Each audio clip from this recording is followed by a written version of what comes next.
Hello guys and welcome back.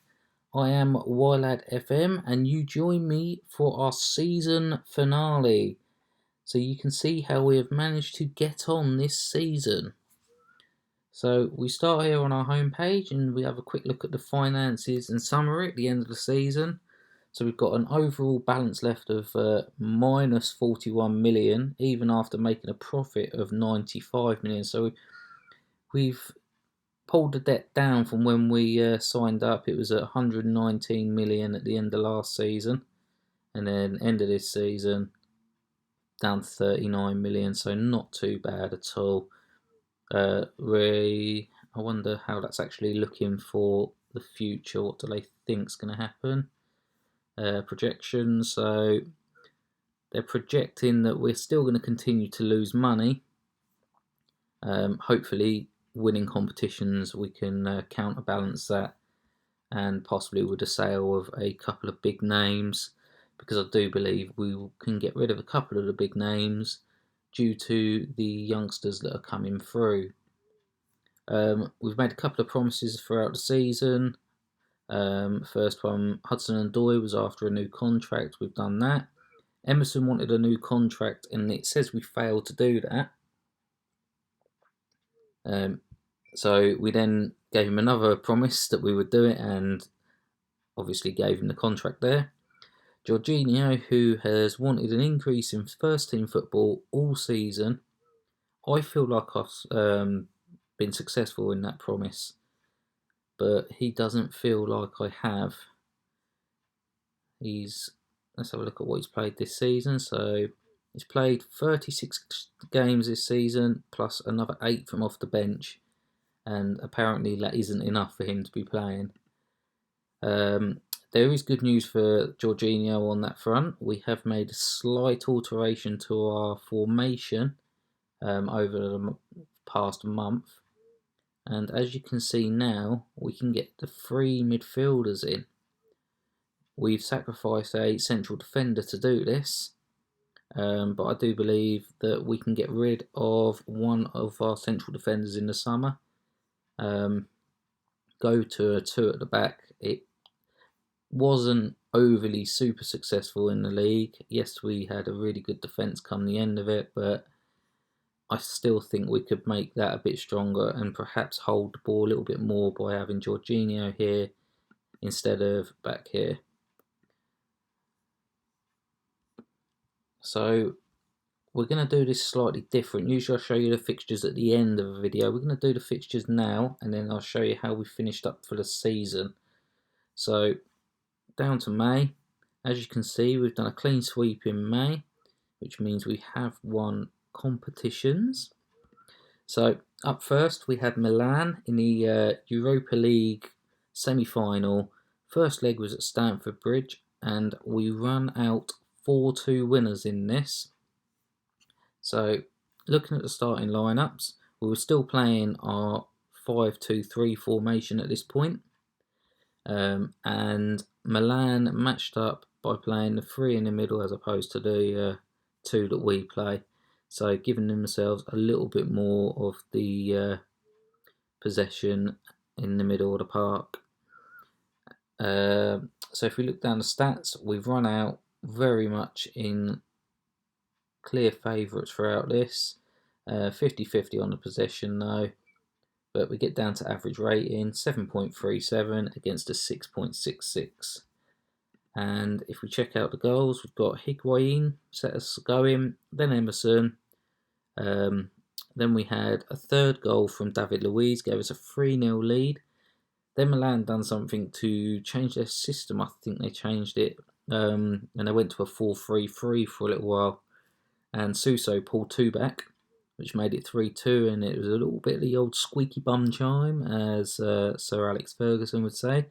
But at the end, we went attacking, and Memphis Depay got us a final goal to give us a 4-2 lead heading into the next leg, and when we headed over to the San Siro. But before we got to go to the San Siro, we had to play a couple of Premier League games. The first Premier League game was against Everton, and if you remember what I said about the Premier League games, we needed one more win to secure the Premier League, and we got it here when we travelled to Goodison Park. So just to show you how we set up today, we went with the new 4-1-4-1 formation that I have trialled. As you can see, I'm playing centre-back Ampadu as the holding midfielder. So I have trialled it and throughout a few games and felt it worked quite well. It means Higuain is up front on his own and he's wanting Hazard and Depay to really get on forward for him.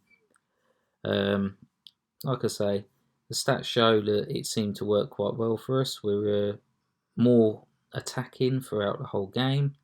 The possession was 50-50. Usually they're well into late 50s, early 60s against our 40%. But everything else went really well for us. An average rating of 7.6. Anything over a 7 I'm happy with. And their average rating of a 6.5. So if we just look at how the game went, it started out with a Higuain goal, followed up by a Memphis Depay goal, and then Gylfi Sigurdsson pulled one back from the penalty spot. So we never really had any real issues throughout this game. And it was the game that secured us the title. Next up, we played Fulham.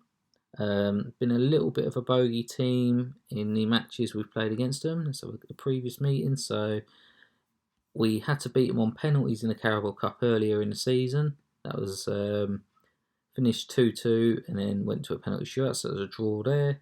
We then drew 0-0 in the league when we went to Craven Cottage. But as you can see there, we got a 2-0 win when it come down to playing them at Stamford Bridge. We're on a bit of a high at this point. Obviously, we'd just won the league, and I just said to the lads that they just needed to keep going. And as you can see, we've picked the 4-1-4-1 again. Kepa in goal, Alonso, Luiz, Cahill, and Equator across the back. Jorginho, the holding midfielder this time, with Hazard, Drinkwater, Loftus-Cheek, and Hudson-Odoi in front of him, with Higuain up top on his own. And once again, dominated going forward. Possession's about 50-50 again, and we've got over the 7 rating that we ask for. Goal scorers in this game, a late goal from Gary Cahill and a very late goal from Higuain gave us the 2-0 win.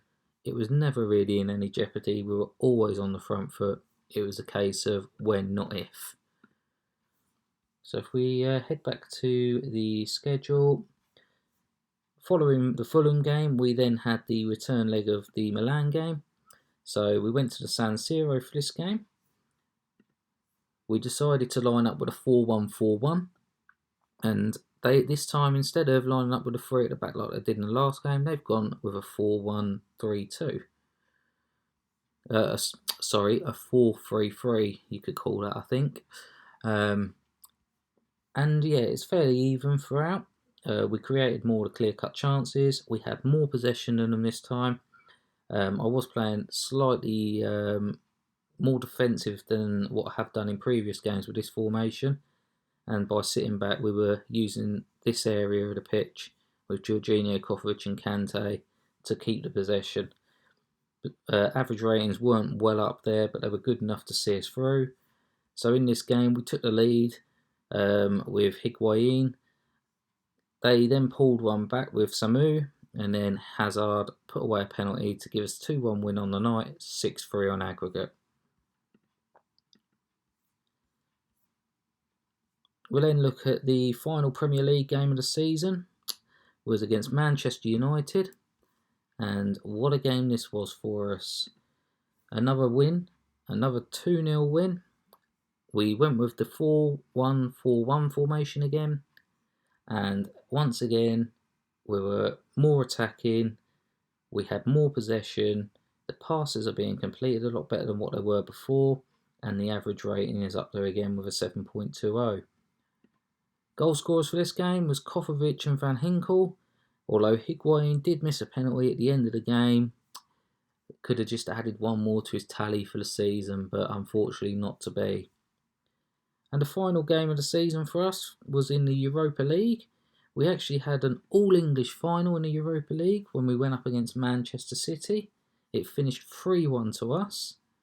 The lineups were as follows. We had Kepa in goal, Alonso, Christensen, Rudiger and Zappacosta across the back, Jorginho, Hazard, Kante, Kovacic and Depay in midfield, with Higuain up top on his own.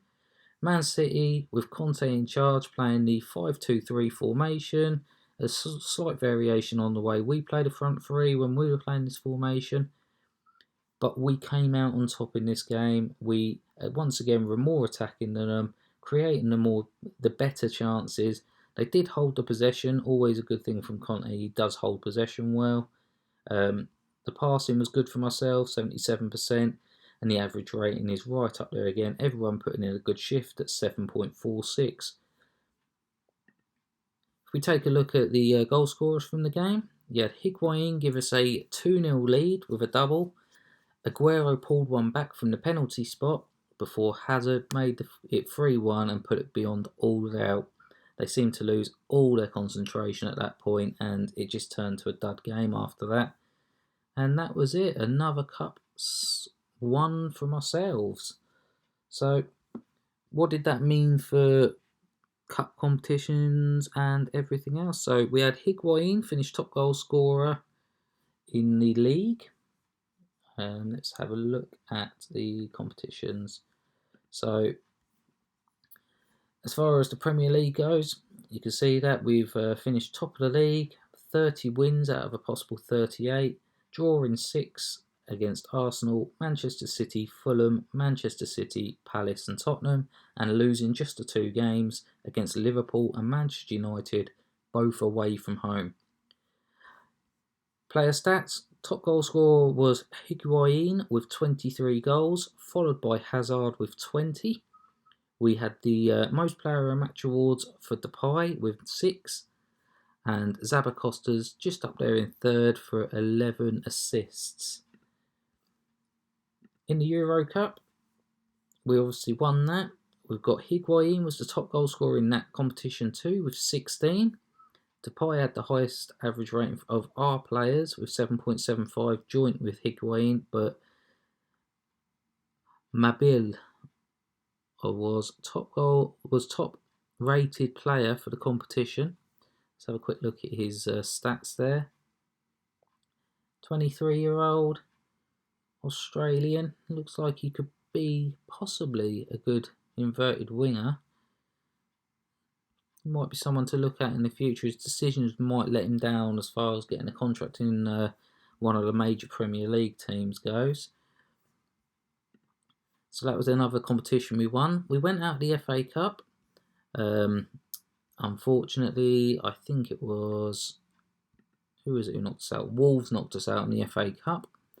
And the only player to make any of the average in the stats was Giroud in the average rating of an 8.17. The Carabao Cup. We won the Carabao Cup with a 3-2 win in the final against Arsenal.